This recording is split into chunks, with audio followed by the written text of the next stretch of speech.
Byndoor police ಠಾಣಾ ವ್ಯಾಪ್ತಿಯ ನಾವುಂದ ರಾಷ್ಟ್ರೀಯ ಹೆದ್ದಾರಿ 66ರಲ್ಲಿ ಕಾರು ಮತ್ತು ಟ್ರಕ್ ನಡುವೆ ಸಂಭವಿಸಿದ ಭೀಕರ ರಸ್ತೆ ಅಪಘಾತದಲ್ಲಿ 36 ವರ್ಷದ ಮಮತಾ ಮತ್ತು 14 ವರ್ಷದ ಧೃತಿಕಾ ಎಂಬಿಬ್ಬರು ಸಾವನ್ನಪ್ಪಿದ್ದಾರೆ. 12 ವರ್ಷದ ಜಾಹ್ನವಿ ಹಾಗೂ 40 ವರ್ಷದ ರಾಘು ಸ್ಥಿತಿ ಗಂಭೀರವಾಗಿದ್ದು ಇವರನ್ನು ಆಸ್ಪತ್ರೆಗೆ ದಾಖಲಿಸಲಾಗಿದೆ. ಮೃತಪಟ್ಟವರು ಬೆಂಗಳೂರು ಮೂಲದವರು ಎಂದು ತಿಳಿದುಬಂದಿದೆ. ರಜೆ ನಿಮಿತ್ತ ಉಡುಪಿ ಕೃಷ್ಣಮಠಕ್ಕೆ ಭೇಟಿ ನೀಡಿ ಅಲ್ಲಿಂದ ಮುರುಡೇಶ್ವರ ದೇವಸ್ಥಾನಕ್ಕೆ ಹೋಗುತ್ತಿದ್ದಾಗ ಈ ದುರ್ಘಟನೆ ಸಂಭವಿಸಿದೆ.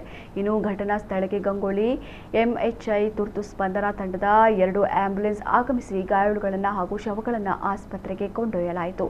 ಸದ್ಯ ಘಟನಾ ಸ್ಥಳಕ್ಕೆ ಭೇಟಿ ನೀಡಿದ ಪೊಲೀಸರು ಪರಿಶೀಲನೆ ನಡೆಸಿದರು.